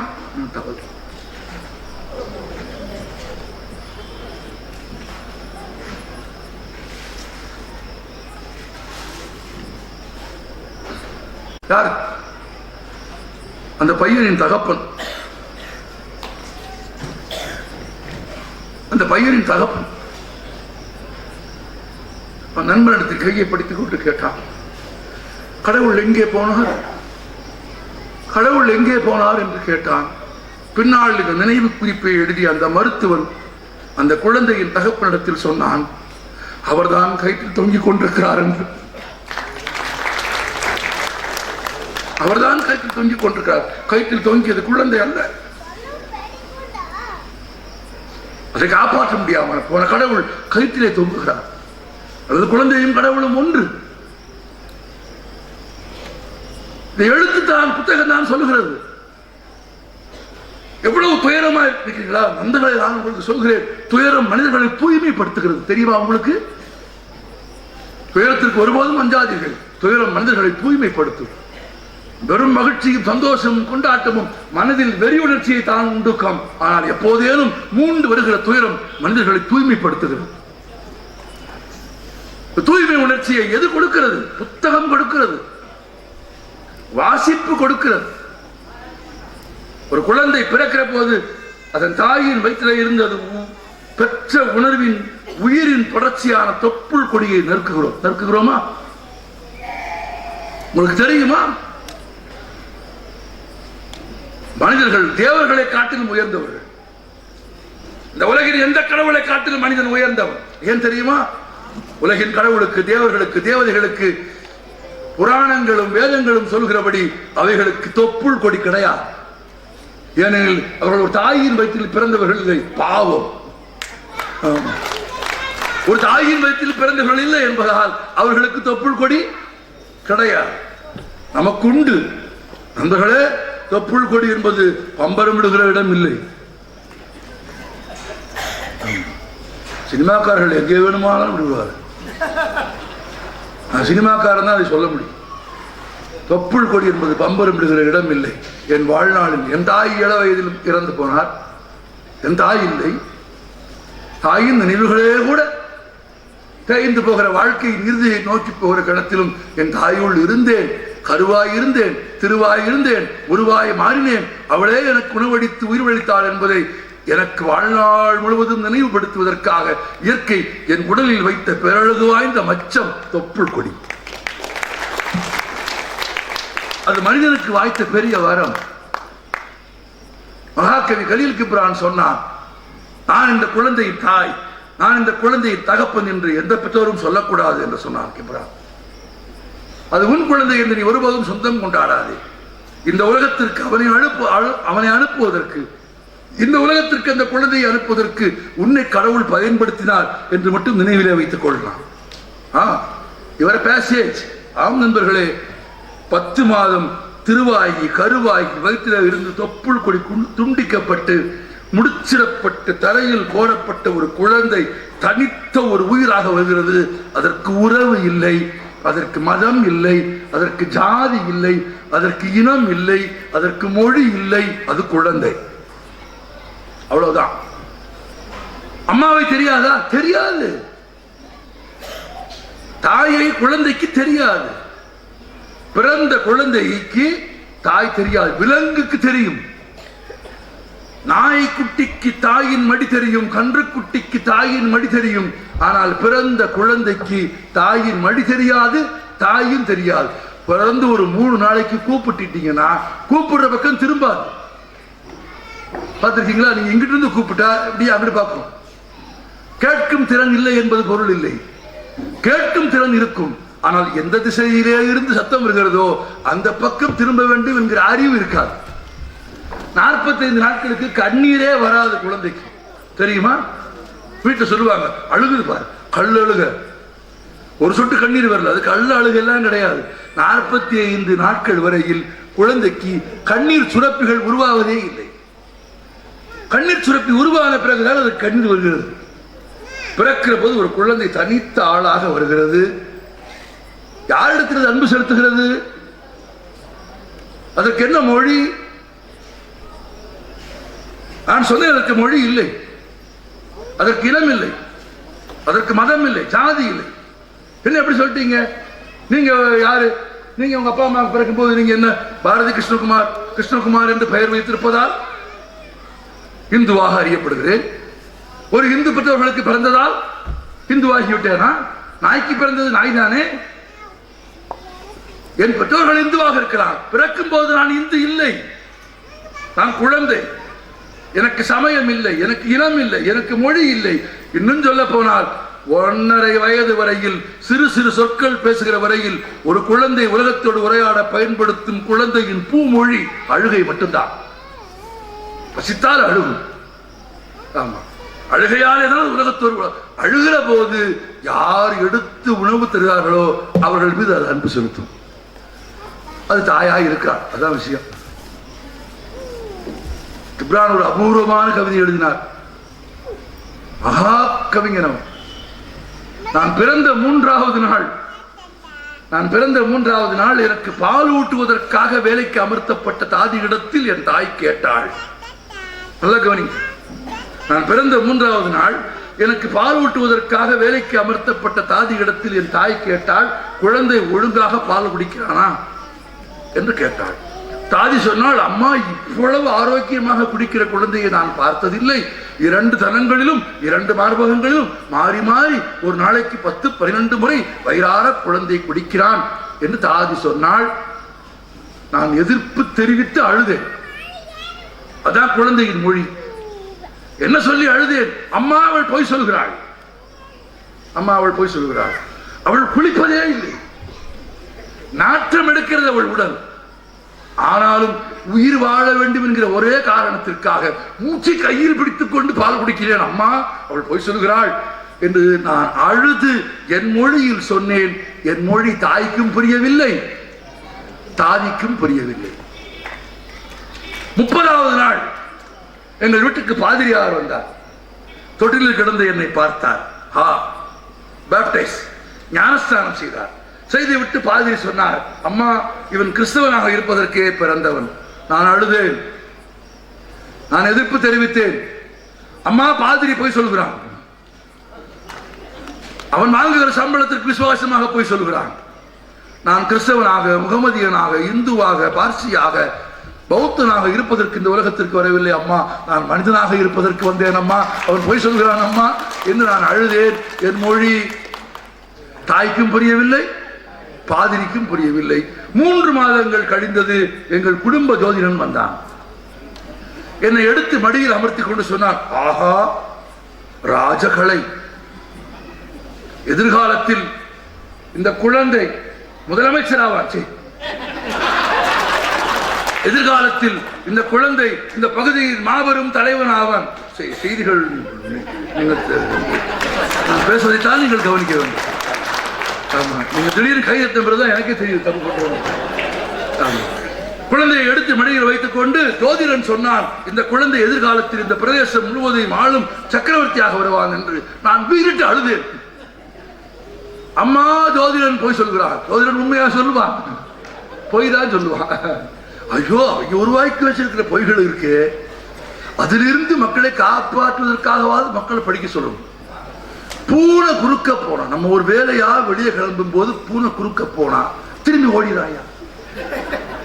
ஏன்டா ஓடுறேன்னு கேட்டாக்கா, நான் ஒரு வேலையா வெளியே போகும்போது பூனை குறுக்க போச்சு. நான் கேட்டேன், உனக்கு ஒரு வேலையா நீ வெளியே போகும்போது பூனைக்கு வேலை இருக்காது, அது ஏதோ ஒரு வேலையா அது வெளியே போனா அதை பார்த்து நீ ஏன்டா பயப்படுற? இல்ல, பள்ளி வந்து கிவுக்குன்னு கவுளி அடிச்சிச்சு. அது ஆண் பல்லி தான் அந்த சத்தத்தை உண்டாக்கும். பெண் பல்லிகளுக்கு அந்த ஒலி எழுப்பும் ஆற்றல் கிடையாது. ஆண் பள்ளி தாடை அசைத்து அந்த ஒலியை ஏன் உருவாக்குதுன்னா சத்தம் போட்டு அது சாங்கு போடுது. என்ன சாங் போடுது? நான் இங்க இருக்கிறேன் கம். தன் பெண் துணையை அடைப்பதற்காக அது சத்தம் போட்டு அதை கிரியேட் பண்ணுனா, அது குடும்பம் நடத்துறதுக்காக சத்தம் போட்டா இவன் அதை பார்த்து குடும்பம் நடத்தினான்னா எப்படி எப்படி காப்பாத்துறது சொல்லுங்க? எப்படி காப்பாத்துறதே தெரியல. ஒருத்தர் வீட்டுக்கு போயிருக்கேன், அவர் வந்து அப்படியே உட்கார்ந்துருக்கார்.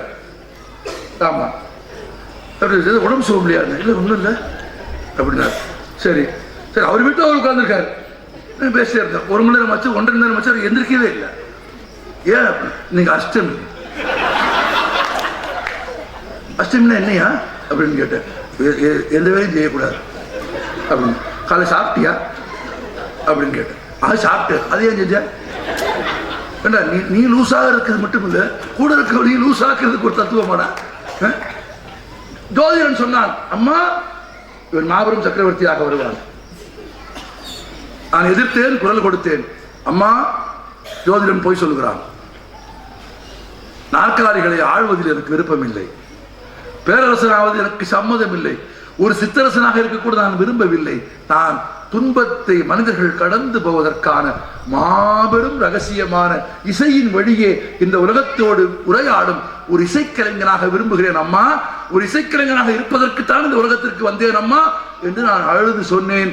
என் மொழி தாய்க்கும் புரியவில்லை, ஜோதிடனுக்கும் புரியவில்லை.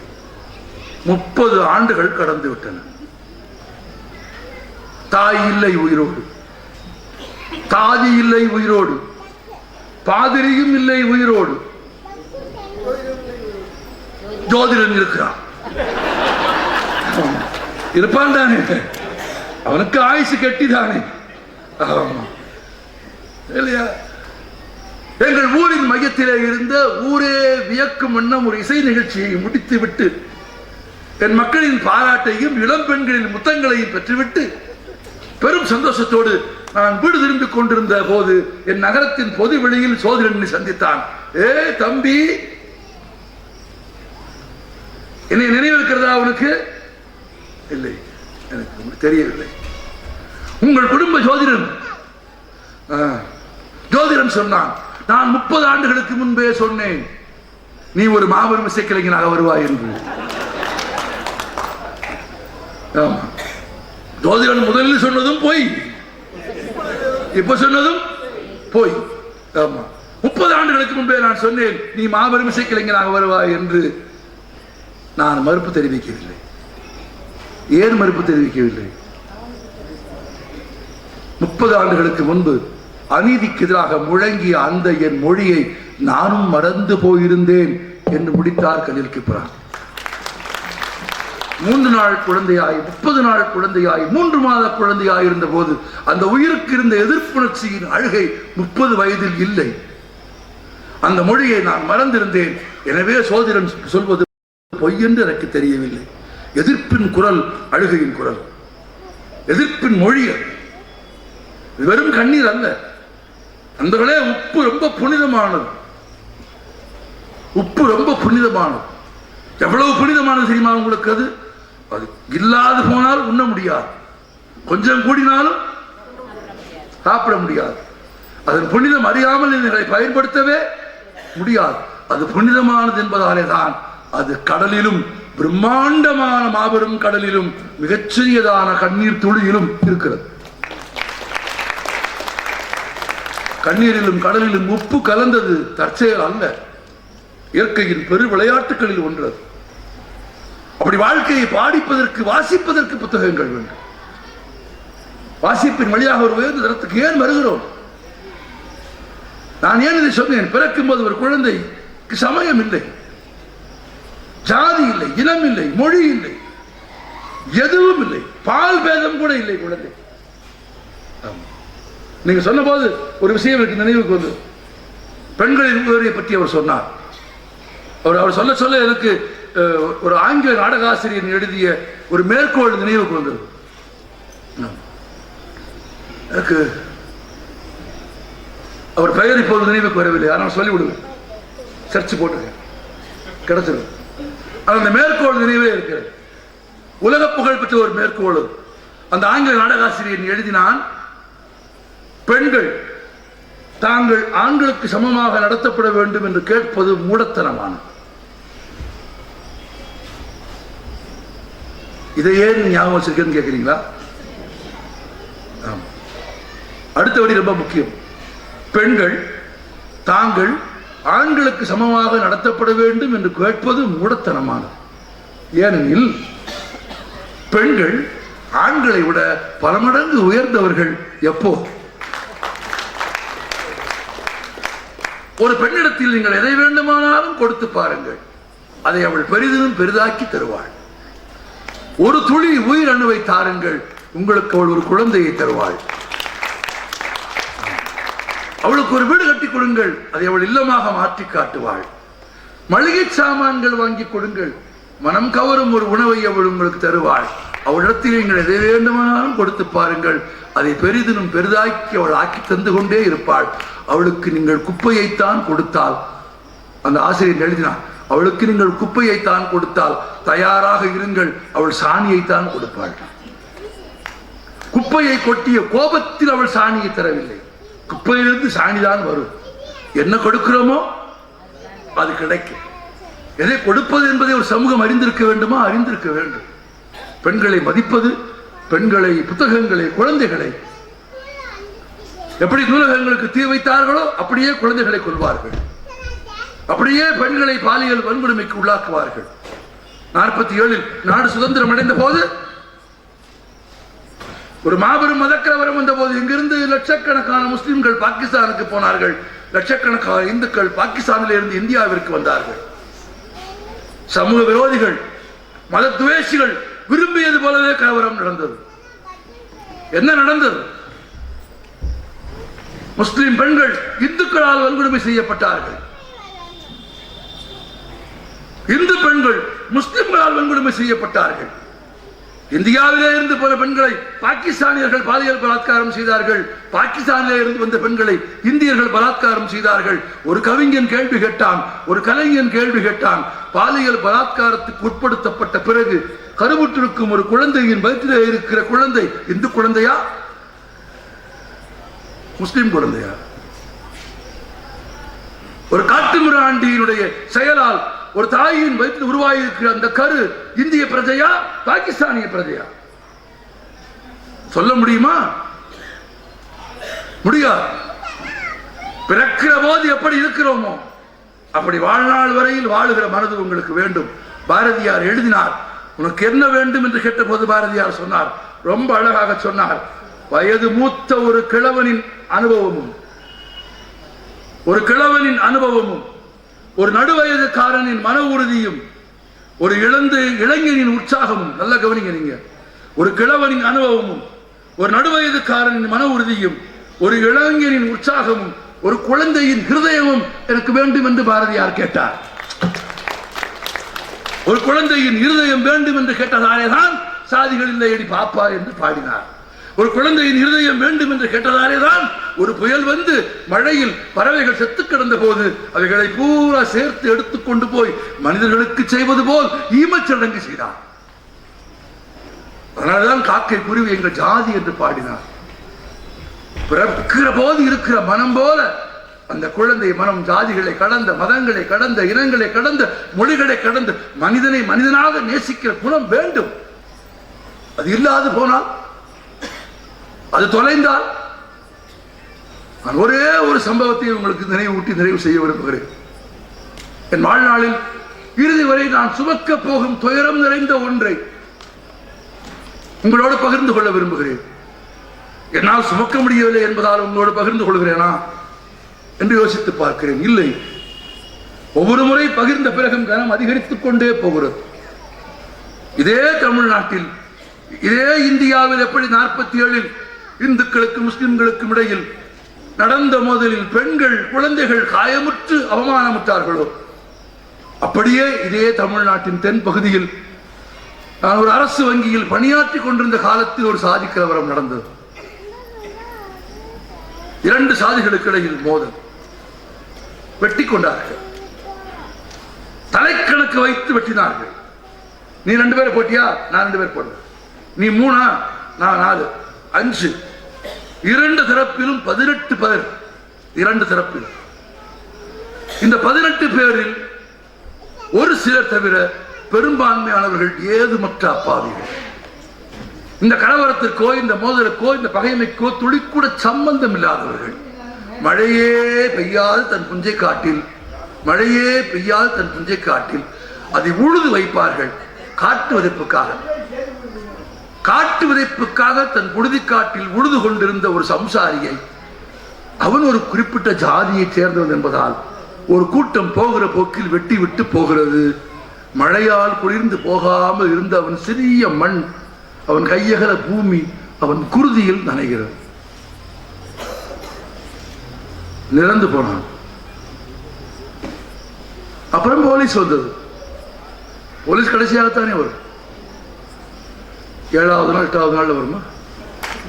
வரும்.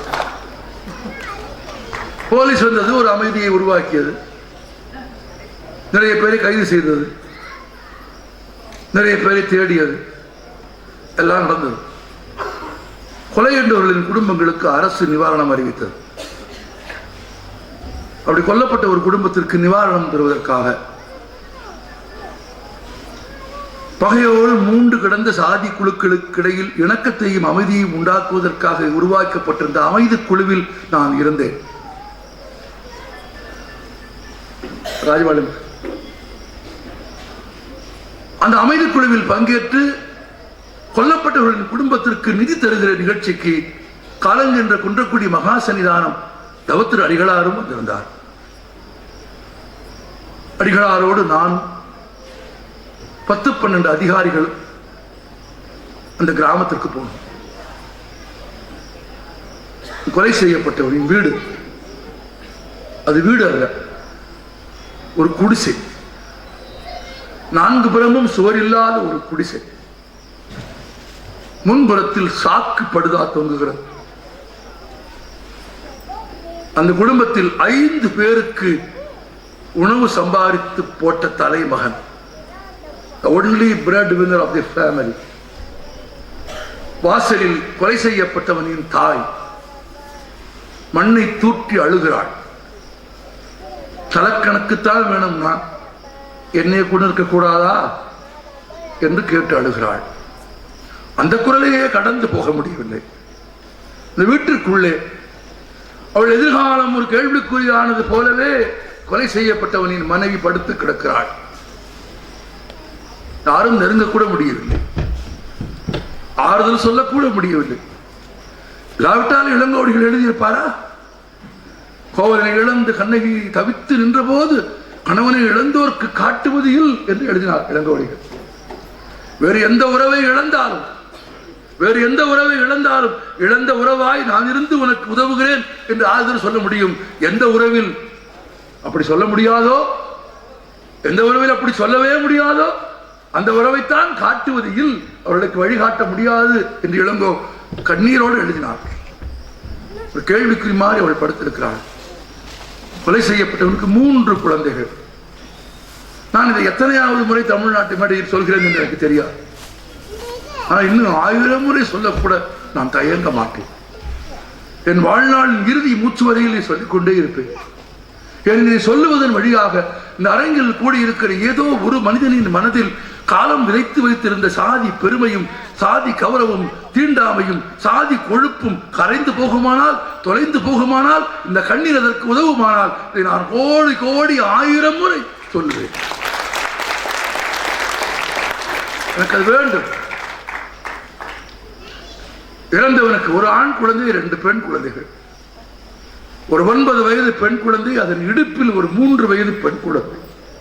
எனக்கு தெரியும் 9 வயது குழந்தைக்கு ஒன்றும் இன்னொரு குழந்தையை சுமக்கிற இடுப்பு கிடையாது.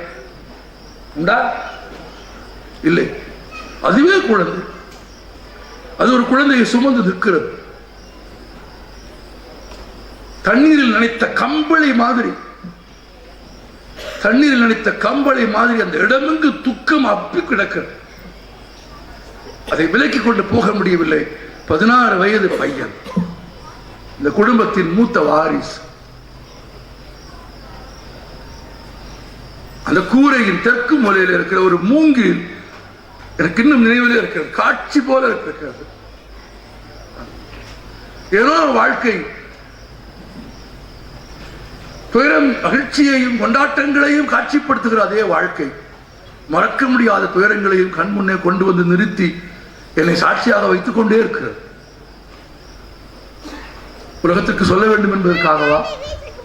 நான் தூய்மைப்பட வேண்டும் என்பதற்காகவா? நான் தெரிந்து கொள்ள வேண்டும் என்பதற்காகவா? என்னை தண்டிப்பதற்காகவா? என்னை ஆசீர்வதிப்பதற்காகவா? எனக்கு தெரியவில்லை. ஒற்றை காலை இந்த மூங்கிலில் வைத்துக் கொண்டு அந்த பையன் அப்படி சாய்ந்து நிற்கிறான். சிவந்து கலங்கிய கண்கள், அவ்வளவு சிறிய வயதில் அவ்வளவு சிவந்த கண்களை நான் அதற்கு முன்பும் பார்த்ததில்லை, அதற்கு பின்பும் பார்த்ததில்லை. அடிகளார் அதிகாரிகளும் ₹1,00,000 காசோலையை பையனுக்கு தருகிறார்கள். அதை கை நீட்டி வாங்குகிற இடத்தில் கொல்லப்பட்டவனின் தாயும் இல்லை, மனைவியும் இல்லை, குழந்தைகள் இல்லை. உரையாடுகிற வயதில் உரையாடுகிற இடத்தில் அந்த பையன் மட்டும்தான் இருக்கிறான். காசோலையை கொடுக்கிறோம். கைகளை பின்னே கட்டிக்கொண்டு ஒரு காலை மேலே வைத்து அப்படி நிமிர்ந்து எல்லோரையும் பார்த்து, காசு வேணும், காசு வேணும், காசு வேணும் என்று பையன் மறுக்கிறார். நான் பட்டிமன்ற மேடைகளில் அடிகளாரை தோழமைக்குரிய அடிகளார் என்று சொல்லுவேன். அவரை ஏற்றுக்கொள்வார். ஒரு மகத்தான மனிதர். கலங்கிய கண்களோடு மகா சன்னிதானம் சொன்னார். அந்த பையனிடத்துல பாட்டிக்கு வயசாயிருச்சு, அம்மாவுக்கு துக்கம் மீள ரொம்ப நாளாகும், தங்கச்சி 2 சின்ன பிள்ளைங்க, நீ தான் குடும்பத்துக்கு மூத்தவன், அப்பா இடத்துல இருந்து இந்த காசை பேங்க்ல போட்டு எல்லாம் பார்க்கணும் என்று கலங்கிய கண்களோடு அவனுக்கு ஆறுதல் சொல்லியபடி அரசு கொடுத்த அந்த பணத்தை, அந்த காசோலையை கொடுக்கிறார். பையன் பார்க்கிற எங்களோடு வந்து இணக்கமான ஒரு அதிகாரி, தம்பி வாங்கிக்கிற ஐயா என்று பின்புறம் கட்டியிருந்த கைகளை விடுவித்து குழந்தையின் கையை, அந்த 16 வயது குழந்தையின் கையை விடுவித்து காசோலையை அவன் கையில் சாமி வைக்கிறாரு. நாங்கெல்லாம் வைக்கிறோம், வச்சுட்டோம், வாங்கிட்டான்னு விட்டுட்டான். காசோலை கீழே விழுந்துச்சு. எல்லாம் பதறி போய் குனிஞ்சு அதை எடுத்து திரும்ப பார்க்கிறோம். பையன் கேட்டான், வேணாம் காசு. அடுத்த கேள்வி பையன் கேட்டான், அப்பா வேணும் என்று கேட்டான்.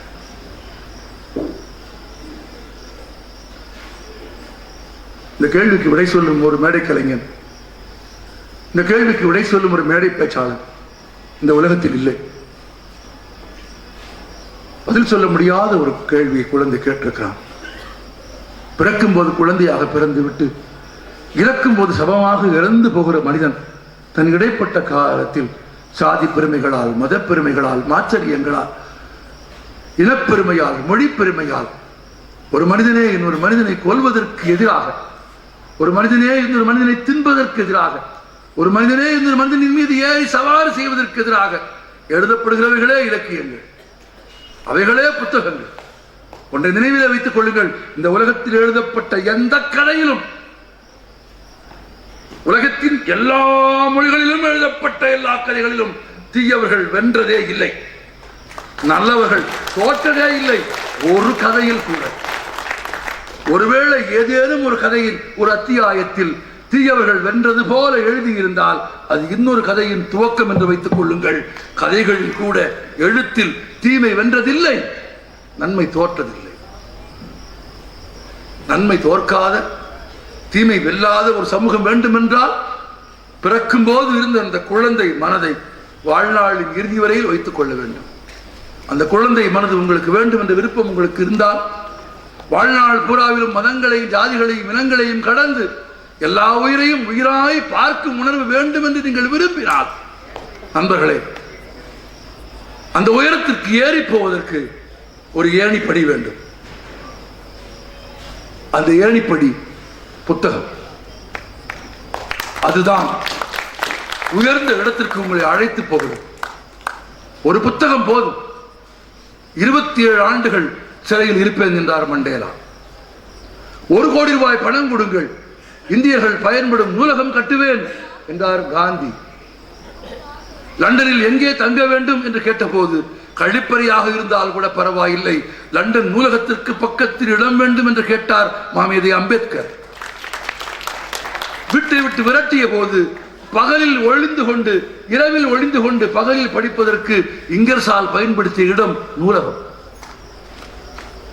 மனிதன் மனிதனாக இருக்க வேண்டும் என்று விரும்பினால் கிழவனின் அனுபவமும் நடுவயதுக்காரனின் மனதிடமும் இளைஞரின் உற்சாகமும் குழந்தையின் ஹிருதயமும் வேண்டும் என்று பாரதி விரும்பியது போல் நீங்கள் வாழ விரும்பினால், உங்கள் வாழ்க்கையை அமைத்துக் கொள்ள வேண்டும் என்று விரும்பினால், அந்த உயரத்திற்கு ஏறி போவதற்கு இந்த உலகத்தில் சிறந்த ஏணி புத்தகங்கள் தான். புத்தகங்கள் அன்றி வேறு எதன் வழியாகவும் மனிதன் உயரத்திற்கு போய்விட முடியாது. புத்தகம் என்பது வெறும் காகிதம் அல்ல, புத்தகம் என்பது வெறும் மை அல்ல, புத்தகம் என்பது வெறும் பசை அல்ல. அது மனிதகுல வரலாற்றின் குருதி, வியர்வை, உழைப்பு, மாண்பு, சிலிர்ப்பு, கண்ணீர், வாழ்வின் நவரசங்களையும் மனதிற்கு கற்றுக் கொடுத்தது புத்தகம். பாருங்கள், வாசியுங்கள் மக்களே, சாதிகளை விட்டொழியுங்கள். வாசியுங்கள் மக்களே, மத பெருமைகளை விட்டொழியுங்கள். வாசியுங்கள் மக்களே, உங்கள் கடவுள் தான் சிறந்தது என்று உலகத்திற்கு சொல்லாதீர்கள் மக்களே. ஒரு கடவுளும் அதை ஒப்புக்கொள்ள மாட்டான். வாசியுங்கள் மக்களே, நீ அதை சாப்பிடு இதை சாப்பிடு என்று சட்டாம்பள்ளித்தனம் செய்யாதீர்கள் மக்களே. ஒருவன் அசைவ உணவு சாப்பிடுவதாலேயே கடவுள் அவனை ஏற்றுக்கொள்ள மாட்டார் என்றால், அசைவ உணவு சாப்பிடுவதற்காகவே அவனை ஏற்றுக்கொள்ள முடியாத அளவுக்கு நரம்பு தளர்ச்சி உள்ள ஒரு நோயாளியா கடவுள் என்று கேட்டது வேறு யாரும் இல்லை, வீரத்துறவியான சுவாமி விவேகானந்தர். விவேகானந்தரின் படத்தை முன்னால் வைத்துக் கொண்டு மாட்டுக்கறி சாப்பிடாதே என்று சொல்லாதீர்கள். யாருக்கு என்ன விருப்பமோ அதை அவர்கள் சாப்பிடட்டும். மனிதர்களை சாப்பிடாமல் இருந்தால் போதும். மனிதர்கள் குருதி குடிக்காமல் இருந்தால் போதும். உடம்பில் ஓட வேண்டிய ரத்தம் வீதியில் ஓடக்கூடாது மக்களே. ஒரு உயிர் கூட வதைப்படக்கூடாது மக்களே. ஒரு உயிர் கூட கண்ணீர் சிந்தக்கூடாது மக்களே. ஒரு உயிர் கூட துன்புறக்கூடாது மக்களே. ஒரு உயிர் கூட பசித்திருக்க கூடாது மக்களே. ஒரு உயிர் கூட தாகம் இல்லாமல் தாகத்தில் தவித்திருக்க கூடாது மக்களே. நீங்கள் உதவ வேண்டாம், பசித்தவனுக்கு உணவு தர வேண்டாம், தவித்த வாய்க்கு தண்ணீர் கூட தர வேண்டாம். அவன் தவித்திருக்கிறான் என்று தெரிந்து வைத்திருந்தாலும் கூட போதும். அவனுக்கு இன்னொரு தண்ணீர் தருவதை தடுக்காமல் இருந்தால் போதும். மனிதர்கள் நன்மை செய்ய வேண்டும் என்பதில்லை மக்களே. தீமை செய்யாமல் இருந்தாலே நன்மை தானே நடக்கும். தீமை செய்யாமல் இருக்கிற ஒரு வாழ்க்கையை, மதங்களையும் மொழிகளையும் இனங்களையும் கடந்து எல்லோரையும் நேசிக்கிற ஒரு குழந்தையின் ஹிருதயத்தை, மனதை நீங்கள் பெற விரும்பினால் வாசிப்போடு வாழலாம் மக்களே. நூலகங்கள் நிறைந்த ஒரு வீடாக உங்கள் கூட்டை ஆக்குங்கள். 6ஆம் ஆண்டு புத்தக திருவிழா என்பதற்கு பிறகும் இன்னைக்கும் பெரம்பலூரில் எத்தனை வீட்டில் புத்தகம் இல்லாமல் இருக்கும் என்று எனக்கு தெரிகிறது. சிறிய நூலகத்தை வீட்டில் உருவாக்குங்கள். குழந்தைகள் படிக்கும் போது சேர்ந்து அமர்ந்து படியுங்கள். புத்தகத்தை தலைகீழாக வைத்துக் கொண்டு படிப்பது போல் பாசாங்கு கூட செய்யுங்கள். உங்கள் பாசாங்கை நம்பி குழந்தைகள் நிஜமாகவே படிக்க ஆரம்பித்துவிடும். படிப்பதற்கான சூழலை குழந்தைகளுக்கு உருவாக்குவதற்காக ஒரு சிறிய நூலகத்தை வீட்டில் அவசியம் உருவாக்குங்கள். பாரதியையும், பாரதிதாசனையும், பட்டுக்கோட்டையும், தாகூரையும், அந்தன் சக்காவையும், மக்சிம் கார்கேயும், ஏன் நீங்கள் குறிப்பிட்ட முத்துலிங்கத்தையும் வீட்டிற்கு அழைத்து வாருங்கள். ஹோமர், கம்பன் எல்லோரையும் வீட்டிற்கு அழைத்து வாருங்கள். இந்த தலைப்பை பற்றி கவிதா சொன்னார். ஒன்றுக்கும் உதவாதவன் என்ற தலைப்பில் என்னை பற்றி நீ எப்படி பேசலாம் என்று நண்பர் கேட்டதாக சொன்னீர்கள். இந்த அழைப்புதலை பார்த்துவிட்டு என் நண்பன் சொன்னான், உன்னை பற்றி இப்போதுதான் முதல் முறை ஒழுங்காக போட்டிருக்கிறது என்று. பார்த்தா கருத்துரை பட்டிமன்ற பேச்சாளர் திருமதி கவிதா ஜவஹர், ஒன்றுக்கும் உதவாதவன் ஆவணப்பட இயக்குனர் திரு பாரதி கிருஷ்ணகுமார். இந்த அழைப்புதலை வடிவமைத்தது யார் என்று எனக்கு தெரியாது.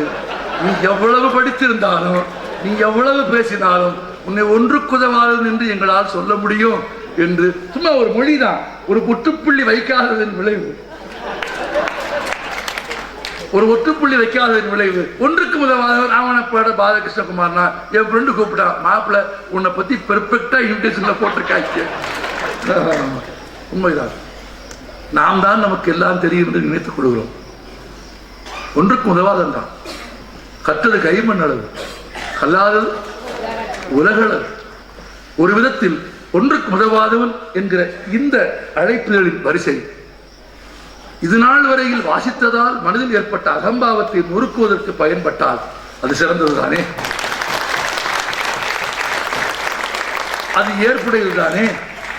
அப்படி அகங்காரம் தோன்றுகிற போதெல்லாம், மனதில் அது சேருகிற போதெல்லாம், தன்னை மீறி இரும்பில் சேர்கிற துரு போல, தன்னை மீறி இரும்பை வெளியே இருந்து யாரும் அழிக்க முடியாது. எது அழிக்கும்? இரும்புக்குள் உருவாகும் துருதான் இரும்பை தின்னும் கொல்லும். இரும்புக்குள் உருவாகும் துரு போல மனதில் ஏற்படுகிற அகங்காரத்தை, அகந்தையை ஒழிப்பதற்கு இது பயன்படுகிறது. நாம் தான் நம்மை பற்றி ஏதாவது நினைத்துக் கொள்ளலாம். உலகம் என்ன நினைக்கிறது என்று உலகத்தோடு உரையாடினால் தான் தெரிகிறது. பெரம்பலூர்காரர்களுக்கு தெரிந்திருக்கிறது. ஒன்றுக்கு முதலாவதவன் பாரதி கிருஷ்ணகுமார். ஆமா, ஒரு அழகான இவ்வளவு நேரம் கேட்டிருக்கிறீர்கள், ஒரு அழகான கதை சொல்ல வேண்டாமா உங்களுக்கு? ஒரு விஞ்ஞானி எரி வளர்த்தார். இது எதுக்குதான்? நாம் நம்மை பற்றி உயர்வாக நினைத்துக் கொள்வோம். நான் எழுத்தாளர், கவிஞர், பேச்சாளர், ஆவணப்பட இயக்குனர், தயாரிப்பாளர் நம்ம சொல்லிக்கலாம். ஆனா மற்றவர்கள் நினைக்கிறான்னு தெரியாது. அது ரொம்ப முக்கியம் இல்ல? ஆமா. ஒரு விஞ்ஞானி எலி வளர்த்தார் பரிசோதனைக்காக. அதை கூண்டுல போட்டு வச்சிருந்தார். அது வேணும்ல, பரிசோதனைக்காக அது உயிரோடு இருக்கணும். அதனால அதுக்கு சோறு போடுவார். ஒரு 5-6 நாள் போட்ட பிறகு யோசிச்சாரு, ஒரு வேளையும் செய்யாம, யாரு யாரு கேட்கிறீங்களா? எனக்கு தெரியணும், சத்தமா கேட்கணும். இதே மாதிரி இந்த கை தட்ட சொல்றது இல்ல, சொல்லி சொல்லி தட்டவே கூடாது. தட்டணும், பாராட்டுறது, சந்தோஷப்படுறது. ஒரு குழந்தை பரிசு வாங்கிச்சுன்னா, நம்ம குழந்தை வாங்கினா மட்டும் அப்படி தட்டிட்டு மற்ற குழந்தை இதெல்லாம் வாங்குது அப்படின்னு நினைச்சா விளங்காது. ஆமா, ஒரு வேலையும் செய்யாம வேளா வேலைக்கு திங்குதுன்னு அந்த விஞ்ஞானி நினைச்சார். யாரை பத்தி? எலியை பத்தி. ஒரு வேலையும் கிடையாது, நல்ல வேளா வேலைக்கு திங்குது. சொல்லிக் கொடுக்கும். இனிமே சாப்பாடு வேணும்னா, சாப்பாடு வேணும்னு அது ஏதாவது விதத்துல கேட்கறதுக்கு அதை கத்துக் கொடுக்கணும்னு முடிவு பண்ணார். 2 நாள் பட்டினி போட்டார். அது அல்லாடுது. எங்க அங்கிட்டு இங்கிட்டு கூண்டுக்குள்ள பசி பொறுக்க மாட்டாம தடுமாறு. அந்த நேரம் பார்த்து ஒரு மணியை உள்ள கட்டினார். அப்படி ஓடும் போது மணி மேல இடிச்சிருச்சு. அது எலி. மணி மேல இடிச்ச உடனே ஒரு சாப்பாடு வச்சார். முதல் நாள் எலிக்கு தெரியல. 2 நாள் போச்சு, 3 நாள் போச்சு. அது பசியில ஓடும் போதெல்லாம் மணியில மோதும். மணி சத்தம் கேட்ட உடனே ஒரு உணவு வைப்பாரு. எலி கண்டுபிடிச்சிருச்சு. அப்பா, மணி அடிச்சா ஐயா சோறு வைக்கிறாரு அப்படின்னு பசிக்கும் போதெல்லாம் வந்து மணி அடிச்சிடும். யாரு யாரு? ஏலி. அவர் சோறு வச்சிருவார். 3 மாசத்துக்குள்ள அதை ட்ரெயின் பண்ணிட்டார். ஆமா, நம்மால் பழக்குவான்ல, பழக்கிட்டான். நம்மால் எவ்வளவு மோசமான தெரியுமா உங்களுக்கு? சில பேர் ஏழைக்கும் பணக்காரனுக்கு என்ன வித்தியாசத்தை எழுதியிருந்தான். நாயா அலைஞ்சா ஏழை, நாயோட அலைஞ்சா பணக்காரன். என்ன தெரியுது? அழகா இருக்குது, எனக்கு பிடிச்சிருச்சு. நாயா அலைஞ்சா ஏழை, நாயோட அலைஞ்சா பணக்காரன். இந்த நாயோட வாக்கிங் போறவைகளை பார்த்தா எனக்கு என்ன தெரியுமா தோணும்? இவன் நடைய நாய்க்கு பழக்கிறானா, இல்ல நாய் நடைய இவனுக்கு பழக்கிறானா, யாரு யார வாக்கிங் கூட்டிட்டு போறா? ஒரு என்ன, நாயோட நடையே வேற. நீங்க பார்த்திருக்கீங்களா? அது நடந்தும் போகாது, ஓடியும் போகாது, ஒரு இன்பிட்வீன்ல ஒண்ணு அப்படி போகும். ஆமா, நடையோட்டம். கீழே எழுதுவார், இந்த நடையோட்டமும் அது போகும். அதை கம்பியில கட்டி எடுத்துட்டே போக பார்த்திருக்கீங்களா? அது மாதிரி மனிதர்கள் நாயை பழக்குவது மாதிரி விஞ்ஞானி எலியை பழக்கிட்டார். கரெக்டா காலை 8 மணி ஆன உடனே மணி அடிச்சிடும். பிரேக்ஃபாஸ்ட் வச்சிருவார். 1:30 மணி ஆன உடனே மணி அடிச்சிடும். நல்லா ட்ரெயின் பண்ணிட்டு அவர் ஃப்ரெண்ட்ஸை கூட கூப்பிட்டார், சயின்டிஸ்ட்ல கூட கூப்பிட்டார். Look, I have train this rat. What? சும்மா ஒரு வேலை செய்யாம கிடந்துச்சு. குறைஞ்சபட்சம் அது வயிற்றுக்கு சாப்பாடு வேணும்னாலும் கேட்டு வாங்கி சாப்பிட்ற புத்தியவாது அதுக்கு கொடுக்கணும்ல. கொடுத்துட்டு மணி என்ன இப்போ 8:10 வெயிட் பண்ணுங்க. 8:30 மணி அடிக்கணும். பசிச்ச உடனே எல்லாரும் பார்த்துட்டு இருந்தாங்க. மணி 8:30 ஆச்சு. டேங்க் மணி அடிச்சு. பிரேக்ஃபாஸ்ட் வச்சா சூப்பர். அதான் நீ சைட் டெஸ்ட். ஒரு எலிய பிரமாதமாக பழகிட்டேயா. எல்லாம் வாழ்த்திட்டு போயிட்டாங்க. 5-6 நாளைக்கு பிறகு ரெகுலராக மணி அடிக்கும், சாப்பாடு வைப்பாரு, 2 பேரும் சந்தோஷமா வாழ்ந்துட்டு இருக்காங்க. ஒரு 5-6 நாளைக்கு பிறகு ஒரு இன்னொரு எலி தேவைப்பட்டுச்சு. தேடி போய் ஒரு ஏற்கனவே ஒரு பிடிச்சு வச்சிருந்தது ஒரு ஆண் எலி. இருட்டில் தேடி போய் ஒரு பெண் எலியை பிடிச்சிட்டார். பெண் எலியை பிடிச்சு கொண்டு வந்து விளக்கெல்லாம் போடாம அந்த கூண்டுக்குள்ள விட்டுட்டு காலையில பார்த்துக்கலாம்னு போயிட்டார். அவங்க 2 பேரும் சந்திச்சிட்டாங்க. அது ஏற்கனவே ஒரு 3-3.5 மாசமா கம்பெனி இல்லாம ரொம்ப கஷ்டத்துக்கு. இது புதுசா மாட்டிக்கிட்டு ஒரு இடத்துக்கு வந்து முடிக்குது. 2 பேரும் உடனே ராமன் சீதை மாதிரி கண்டதும் காதல் கொண்டு நெருக்கமாகி அன்பாகி, ஒன்றும் கவலைப்படாத, வேற விலைக்கு சோறு போடுவாங்க, சௌரியமா இருக்கலாம், பூனை பயம் கிடையாது, எந்த பயமும் கிடையாது, கம்ஃபர்டபுளா நீ ஒன்றும் கவலைப்படாத, ஹாப்பியா இருக்கலாம். யார் சொன்னா? ஏற்கனவே இருந்தவர் அவருக்கு சொல்லிட்டாங்க. 2 பேரும் சந்தோஷமா இருந்தாங்க, ரொம்ப ஹாப்பியா இருந்தாங்க. போட்டு தூங்கிட்டாங்க. காலைல எழுந்திரிச்சாங்க. சயின்டிஸ்ட் வந்தார். ஐயோ யாரோ ஒரு ஆள் வரான். யார் சொன்னா?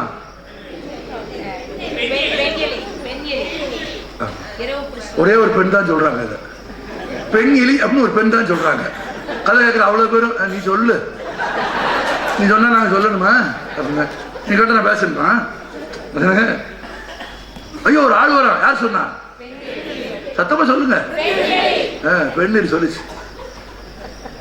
ஆண் எலி சொல்லுச்சு அவன் ஒரு முட்டா. யார் சொல்லுச்சு?